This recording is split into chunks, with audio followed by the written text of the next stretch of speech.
Hello all, welcome to cine Kahani. Balayya Babu గారి విషయంలో అసలు బాలయ్య బాబు డైలాగు చెప్తే అసలు సినిమా స్క్రీన్లో ఉన్న విలన్ నుంచి చూస్తున్న ప్రేక్షకుల వరకు అందరూ అలా ఒకసారి షేక్ అవుతారు.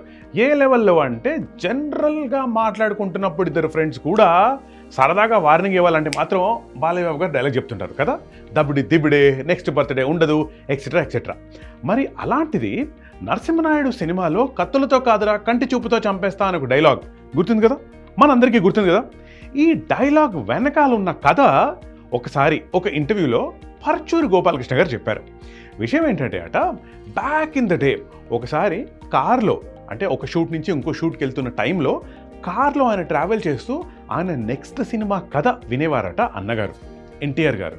అలా ఆయన ముందు సీట్లో కూర్చొని ఏదో తింటూ ఆయన కథ వింటుంటే వెనకాల సీట్లో కూర్చొని పర్చూరి బ్రదర్స్ కథకి నరేట్ చేస్తూ ఉండేవారట.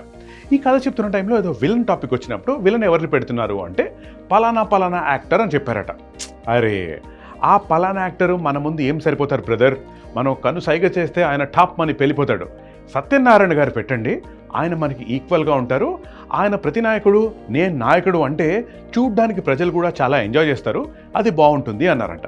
సరే అన్నగారు చెప్పారు కాబట్టి సత్యనారాయణ గారు పెట్టడం, ఆ సినిమా రన్ చేయటం, యాజ్ యూజువల్ అన్నగారు యాక్ట్ చేశారంటే ఆ సినిమా బ్లాక్ బస్టర్, అది జరిగిపోయింది. సరే, కానీ ఆయన అన్న మాట ఉందే, అంటే మనం కంటి చూపుతో చూస్తే అలా ఆయన భస్మం అయిపోతాడు లాంటి ఆ డైలాగ్ ఏదైతే అన్నగారు చెప్పారో అది మాత్రం పర్చూరి గోపాలకృష్ణ గారి బ్రెయిన్లో అలా ఉండిపోయిందంట.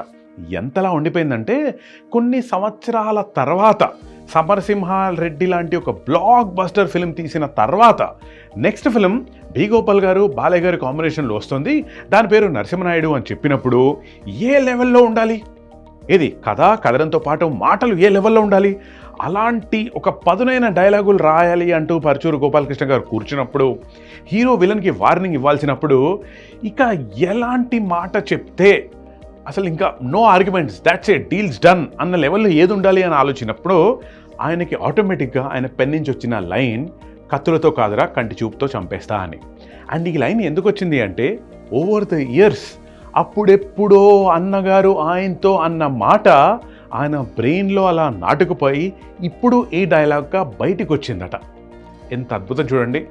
తండ్రి గారు ఏదో యథాలాపంగా అన్న ఒక మాటని కొడుకు సినిమాలో వన్ ఆఫ్ ద బెస్ట్ లైన్స్గా మిగిలిపోయే ఒక వార్నింగ్ లైన్గా మిగిలింది.